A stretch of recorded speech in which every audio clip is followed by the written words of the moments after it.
Hi, I'm Dr. Mike, and welcome back to another edition of Wild Rounds. Today I'm here by the giraffe habitat, and we're going to get a chance to go see them up close here in a minute. But first, I just wanted to talk a little bit about this incredible space that we're in right now. This northwest corner of the zoo is 35 acres worth of land that within our next century plan will be reshaped into Gateway to Africa. Gateway to Africa is going to be an incredible experience that is going to bring Africa right here to Chicago. A space that's going to turn into a mixed species savanna habitat that will see giraffes and zebra and ostrich and rhino all living together in this one area. It's going to bring elephants back here to Chicago, and we'll really create an amazing experience for our guests. But one thing that's always going to be the same here is the care that we give to our animals, and that's what we're going to get a chance to go see a little bit of today. As we go visit with Nancy, our Director of Hoofed Mammal Care Conservation, we're going to learn a little bit more about the hoof care and the foot care of our giraffes. So we'll get a chance to see some of our giraffes up close. So come on, let's go. Hey, good morning, everybody. Morning, Dr. Mike. Sounds like you've got some excitement planned this morning with some giraffe hoof trims. Yeah, so we're gonna have the team go and get Asha, and she'll come up here and we'll start her hoof trims. Awesome, let's do it. All right.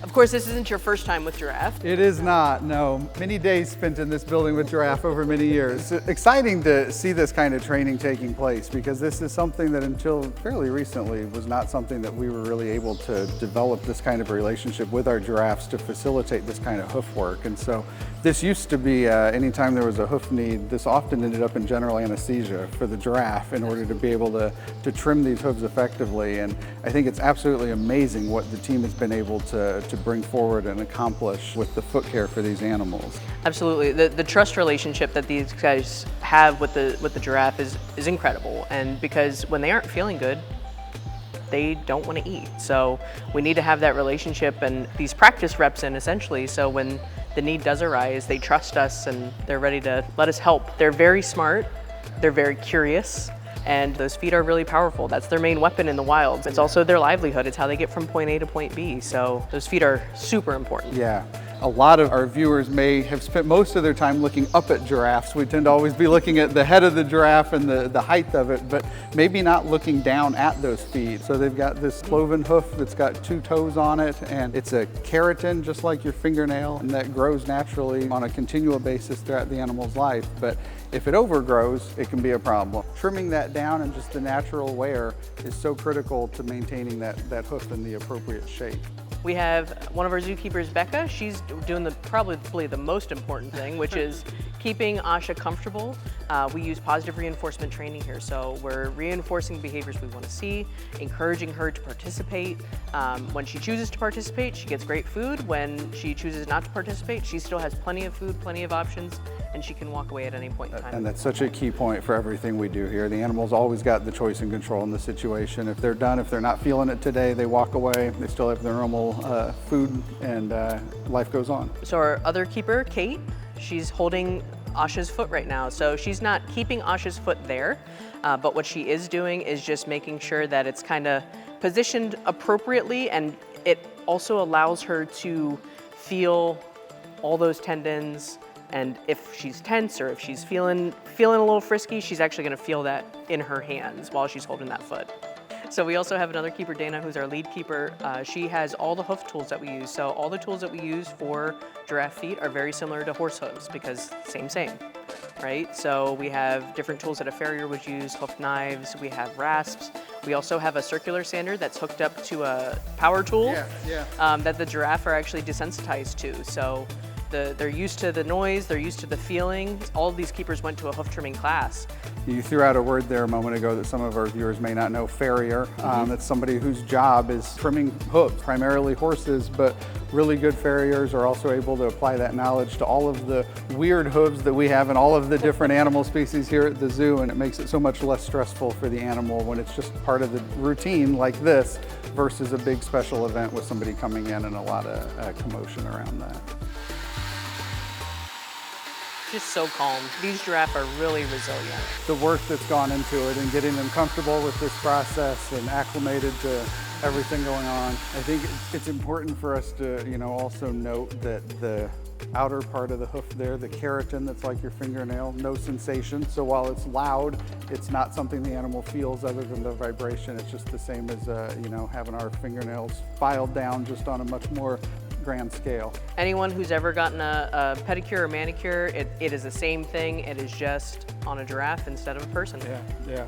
We don't paint the nails though when we're done. No. That would be fun though. Yeah, yeah. You're the boss though. We could. Yeah. If that's what you wanted to do. Yeah, that could be fun. Giraffes, they're known as the watchtowers of the Serengeti. They have incredible eyesight. If you were holding a sign over by the north entrance that said, "I love giraffe," they would be able to see it. Yeah, yeah. And if they could read, they would probably appreciate the sign. They don't have to sprint away if a predator is coming. They simply walk, and you'll start seeing the water holes start to clear out because animals are seeing, oh, the giraffe are leaving. Something might be coming. Something's around the corner. And so Asha's just turned around here. We're Yep. doing the other leg here. Tell us a little bit about Asha. So Asha's 5 years old. She came to us from Zoo Miami, and she's here on a breeding loan. So we are hoping that she breeds with one of our other giraffe. His name is Ato. He's our breeding bull. They get to go on dates and hang out with each other. So we're very hopeful for our role in giraffe reproduction because they are an incredibly endangered species. The giraffe population over the last 50 years, 100 years has been on a steady decline. There are actually less giraffes in the wild than there are elephants, which is an incredible statistic to think about because we aren't talking about it and we don't hear about it. But they are facing the same challenges. They're facing poaching.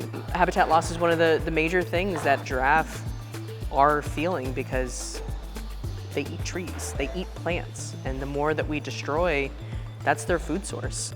All right, so we said that, you know, no visit to see the giraffes is complete without the chance to feed some lettuce. So I think, Nancy, you and I are going to go outside and say hello to a couple of our friends out there as well, right? Absolutely, let's head out that way. I got stuff! So fresh from her pedicure, Yes. here's our girly. Hi, how are you? So yeah, so Asha just came out to join her buddies. Jasiri's gonna come up and join us too. And it's one of those things that just never gets old. You could never get tired of feeding a giraffe. And it's just an incredible experience that we also allow our guests to participate in this time of the year until fall, able to do a giraffe feeding just like this and get an up-close encounter with these incredible animals. The next time you're here though, don't just look up, make sure you also look down and take in the wonderful job that our animal care teams are doing to maintain those hoofs in the incredible great shape that they're in. So thanks for joining us today. We hope to see you out here at Brookfield Zoo, Chicago soon. Take care.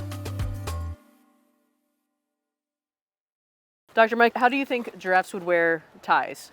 So I've thought a lot about this, and I think that if it's a bow tie, it's up high. That's And what if I it's a think. necktie, it's down low. Obviously, yep. Yeah. Correct. Is that You are the right correct. answer? Yes. Okay. Yes, yes, yes. Yeah.